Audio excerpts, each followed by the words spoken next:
মক্কার উত্তপ্ত বালুকাময় পথে হাঁটছিলেন একজন কৃষ্ণবর্ণ মানুষ।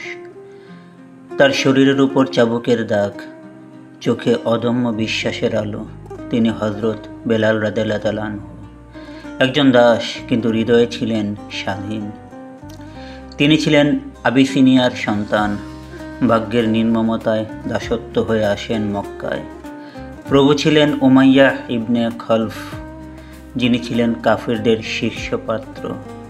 যখন নবী করিম সাল্লাল্লাহু আলাইহি সাল্লাম আল্লাহর একত্বের দাওয়াত দিলেন, তখন বেলালের অন্তর যেন জ্বলে উঠল আলোর শিখায়।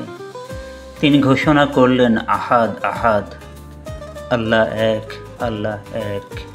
কিন্তু সেই ঘোষণাই কাল হলো তার জন্য মৃত্যুর দাওয়াত। জ্বলন্ত মরুভূমির বুকে তাকে ফেলে রাখা হতো। বুকের উপর চাপানো হতো ভারী পাথর। রক্তাক্ত দেহে পানি চাইলে তাকে দেওয়া হতো উত্তপ্ত লোহা। অথচ বেলাল নীরব কণ্ঠে শুধু আওড়াতেন, আহাদ আহাদ। নির্যাতনের আগুন নিভিয়ে দিতে পারেনি তার ঈমানের প্রদীপ। এই দৃশ্য দেখে মক্কার আকাশ কেঁপে উঠেছিল। অবশেষে আবু বকর রাদিয়াল্লাহু তাআলা আনহু এগিয়ে এলেন। তিনি মুক্তির মূল্য দিলেন, আর বেলাল পেলেন স্বাধীনতা। কিন্তু এই স্বাধীনতা কেবল দেহের নয়, আত্মারও। মদিনায় হিজরতের পর রাসূলুল্লাহ সাল্লাল্লাহু আলাইহি ওয়াসাল্লাম তাকেই বেছে নিলেন ইসলামের প্রথম মুয়াজ্জিন হিসেবে।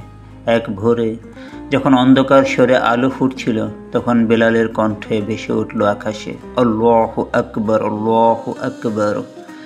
মদিনার বাতাসে যেন কম্পন ধরল।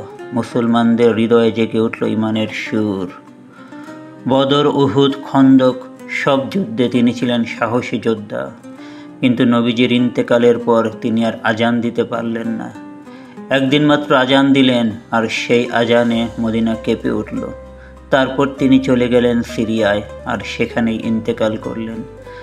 হযরত বেলাল রাদিয়াল্লাহু তাআলা আনহু আমাদের শেখালেন, ত্বকের রং নয়, দাসত্বের শৃঙ্খল নয়, ঈমানই মানুষকে মহান করে। সুবহানাল্লাহ।